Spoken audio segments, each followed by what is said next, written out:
आज से वर्ष 7129 वर्ष पूर्व हुए थे भगवान राम, अर्थात उनका जन्म 5114 ईस्वी पूर्व हुआ था। उन्हीं के काल में हुआ था दशानन रावण।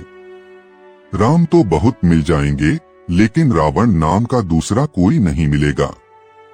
रावण एक कुशल राजनीतिज्ञ, सेनापति और वास्तुकला का मर्मज्ञ होने के साथ साथ बहुविद्याओं का जानकार था। उसे मायावी इसलिए कहा जाता था कि वह इंद्रजाल, तंत्र, सम्मोहन और तरह तरह के जादू जानता था। उसके पास एक ऐसा विमान था जो अन्य किसी के पास नहीं था। इन सभी के कारण सभी उससे भयभीत रहते थे। मित्रों, वीडियो पर अंत तक बने रहे और कहानी को गौर से सुनिएगा और चैनल को सब्सक्राइब कर लीजिएगा। तो चलिए कहानी को शुरू करते हैं। ब्रह्मा जी के पुत्र पुलस्त्य ऋषि हुए। उनका पुत्र विश्रवा हुआ। विश्रवा की पहली पत्नी भारद्वाज की पुत्री देवांगना थी, जिसका पुत्र कुबेर था। विश्रवा की दूसरी पत्नी दैत्यराज सुमाली की पुत्री कैकसी थी, जिसकी संतानें रावण, कुंभकर्ण और विभीषण थीं। जैन शास्त्रों में रावण को प्रतिनारायण माना गया है। जैन धर्म के 64 शलाका पुरुषों में रावण की गिनती की जाती है। रावण के बारे में वाल्मीकि रामायण के अलावा पद्म पुराण, श्रीमद् भागवत पुराण, कूर्म पुराण, महाभारत, आनंद रामायण, दशावतार चरित आदि हिंदू ग्रंथों के अलावा जैन ग्रंथों में भी उल्लेख मिलता है। भगवान रामचंद्र का विरोधी और शत्रु होने के बावजूद रावण सिर्फ बुरा ही नहीं था, वह बुरा बना तो सचमुच में ही प्रभु श्री राम की इच्छा से। हो ये वही जो राम रचि राखा। एक बुराई आपकी सारी अच्छाइयों पर पानी फेर देती है और आप देवताओं की नजरों में भी नीचे गिर जाते हैं। विद्वान और प्रकांड पंडित होने से आप अच्छे साबित नहीं हो जाते।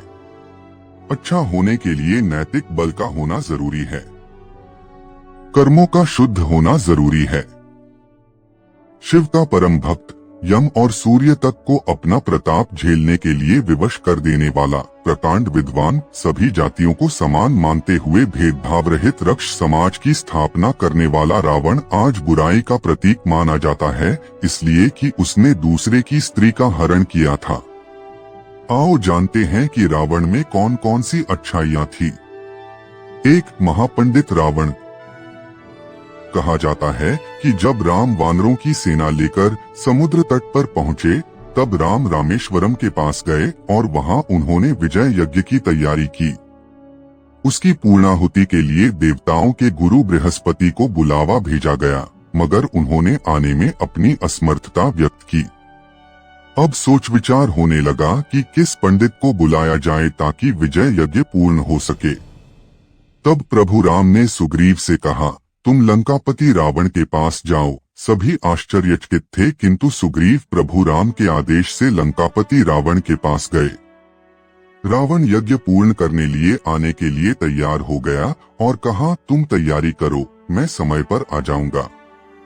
रावण पुष्पक विमान में माता सीता को साथ लेकर आया और सीता को राम के पास बैठने को कहा।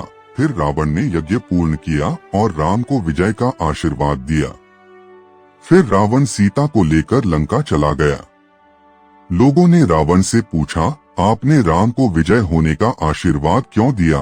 तब रावण ने कहा, महापंडित रावण ने यह आशीर्वाद दिया है, राजा रावण ने नहीं। 2, शिवभक्त रावण।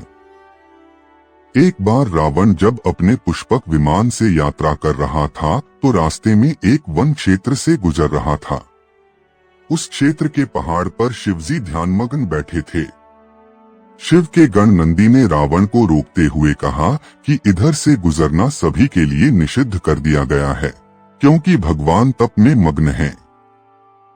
रावण को यह सुनकर क्रोध उत्पन्न हुआ। उसने अपना विमान नीचे उतारकर नंदी के समक्ष खड़े होकर नंदी का अपमान किया और फिर जिस पर्वत पर शिव विराजमान थे उसे उठाने लगा। यह देख शिव ने अपने अंगूठे से पर्वत को दबा दिया, जिस कारण रावण का हाथ भी दब गया और फिर वह शिव से प्रार्थना करने लगा कि मुझे मुक्त कर दें। इस घटना के बाद वह शिव का भक्त बन गया। 3 रावण की रचना। रावण ने शिव तांडव स्तोत्र की रचना करने के अलावा अन्य कई तंत्र ग्रंथों की रचना की। कुछ का मानना है कि लाल किताब ज्योतिष का प्राचीन ग्रंथ भी रावण संहिता का अंश है। रावण ने यह विद्या भगवान सूर्य से सीखी थी। 4 राजनीति का ज्ञाता। जब रावण मृत्युशैया पर पड़ा था तब राम ने लक्ष्मण को राजनीति का ज्ञान लेने रावण के पास भेजा। जब लक्ष्मण रावण के सिर की ओर बैठ गए तब रावण ने कहा, सीखने के लिए सिर की तरफ नहीं पैरों की ओर बैठना चाहिए, यह पहली सीख है। रावण ने राजनीति के कई गूढ़ रहस्य बताए। 5 कई शास्त्रों का रचिता रावण। रावण बहुत बड़ा शिव भक्त था। उसने ही शिव की स्तुति में तांडव स्तोत्र लिखा था। रावण ने ही अंक प्रकाश, इंद्रजाल, कुमारतंत्र, प्राकृत कामधेनु, प्राकृत लंकेश्वर, ऋग्वेद भाष्य, रावणीयम, नाड़ी परीक्षा आदि पुस्तकों की रचना की थी। 6 शिव तांडव स्तोत्र। रावण ने शिव तांडव स्तोत्र की रचना करने के अलावा अन्य कई तंत्र ग्रंथों की रचना की। रावण ने कैलाश पर्वत ही उठा लिया था और जब पूरे पर्वत को ही लंका ले जाने लगा तो भगवान शिव ने अपने अंगूठे से तनिक सा जो दबाया तो कैलाश पर्वत फिर जहाँ था वहीं अवस्थित हो गया। इससे रावण का हाथ दब गया और वह क्षमा करते हुए कहने लगा, शंकर शंकर, अर्थात क्षमा करिए और स्तुति करने लग गया। यह क्षमा याचना और स्तुति ही कालांतर में शिव तांडव स्तोत्र कहलाया। 7 अरुण संहिता। संस्कृत के इस मूल ग्रंथ को अक्सर लाल किताब के नाम से जाना जाता है। इसका अनुवाद कई भाषाओं में हो चुका है। मान्यता है कि इसका ज्ञान सूर्य के सारथी अरुण ने लंकाधिपति रावण को दिया था। यह ग्रंथ जन्म कुंडली, हस्तरेखा तथा सामुद्रिक शास्त्र का मिश्रण है। 8 रावण संहिता। रावण संहित जहां रावण के संपूर्ण जीवन के बारे में बताती है, वहीं इसमें ज्योतिष की बेहतर जानकारियों का भंडार है। 9 रावण पर रचना।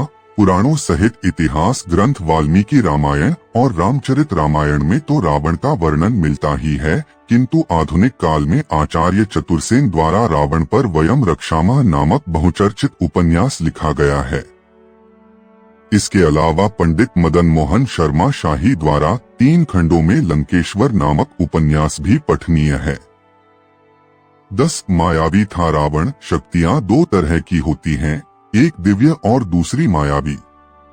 रावण मायावी शक्तियों का स्वामी था। रावण एक त्रिकालदर्शी था।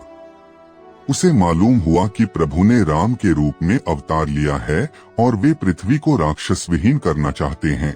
तब रावण ने राम से बैर लेने की सोची। 11 परिजनों की रक्षा के लिए प्रतिबद्ध। भगवान श्री राम के भाई लक्ष्मण ने रावण की बहन शूर्पणखा की नाक काट दी थी। पंचवटी में लक्ष्मण से अपमानित शूर्पणखा ने अपने भाई रावण से अपनी व्यथा सुनाई और उसके कान भरते कहा, सीता अत्यंत सुंदर है और वह तुम्हारी पत्नी बनने के सर्वथा योग्य है। तब रावण ने अपनी बहन के अपमान का बदला लेने के लिए अपने मामा मारीच के साथ मिलकर सीता अपहरण की योजना रची। इस पर जब राम हिरण के पीछे वन में चले गए तब लक्ष्मण सीता के पास थे, लेकिन बहुत देर होने के बाद भी जब राम नहीं आए तो सीता माता को चिंता होने लगी। तब उन्होंने लक्ष्मण को भेजा। राम और लक्ष्मण की अनुपस्थिति में रावण सीता का अपहरण करके ले उड़ा।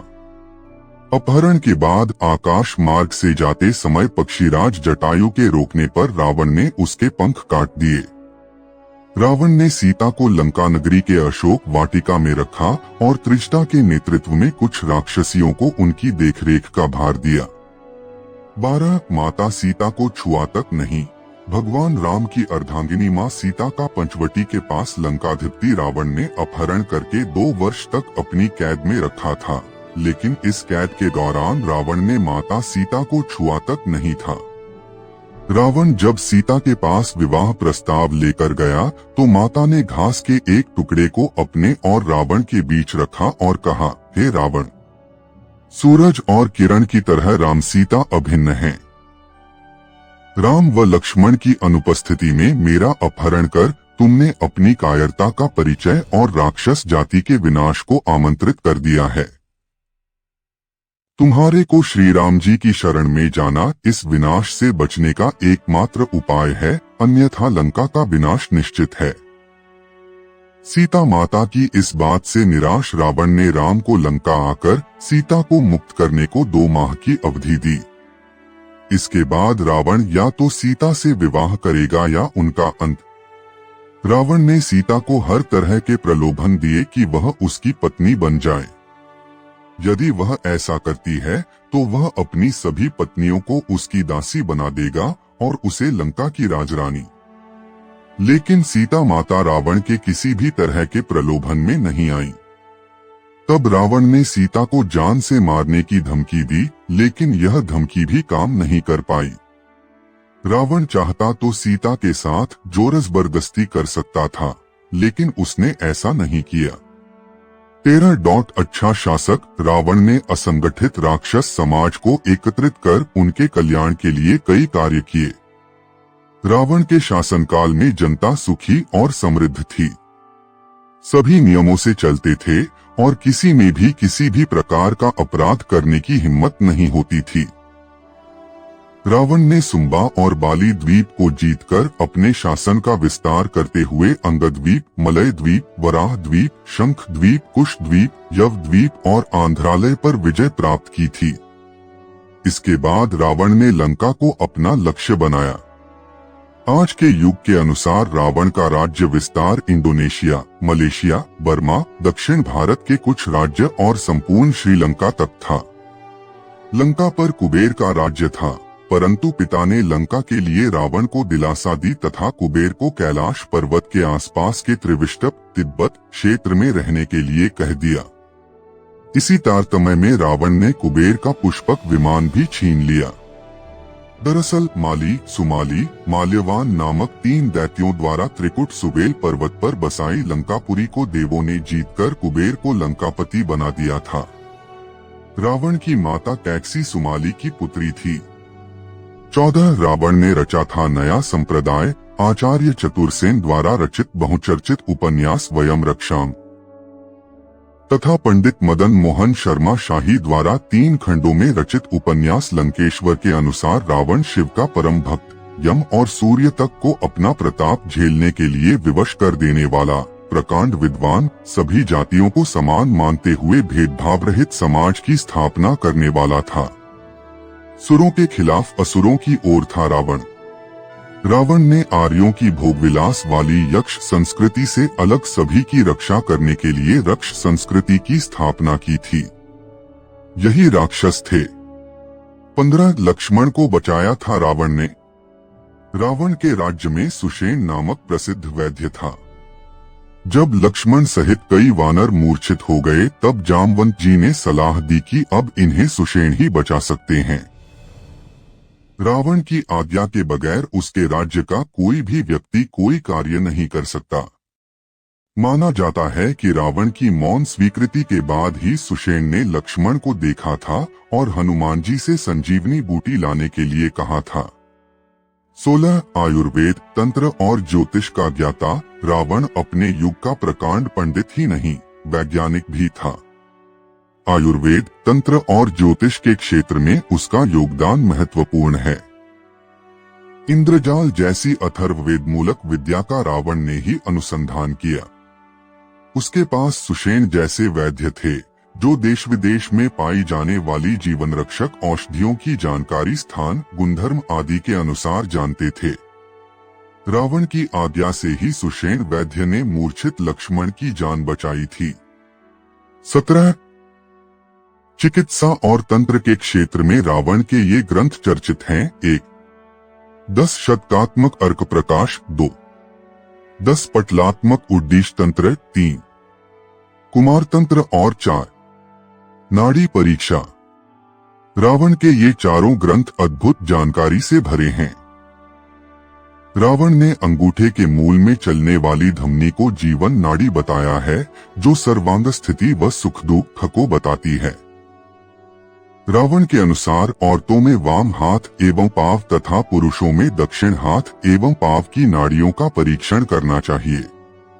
इसी प्रकार शिशु स्वास्थ्य योजना का विचारक अर्क प्रकाश को रावण ने मंदोदरी के प्रश्नों के उत्तर के रूप में लिखा है। इसमें गर्भस्थ शिशु को कष्ट, रोग, काल, राक्षस आदि व्याधियों से मुक्त रखने के उपाय बताए गए हैं। इसी प्रकार कुमार तंत्र में मातृकाओं को पूजा आदि देकर घर परिवार को स्वस्थ रखने का वर्णन है। इसमें चेचक, छोटी माता, बड़ी माता जैसी मातृ व्याधियों के लक्षण व बचाव के उपाय बताए गए हैं।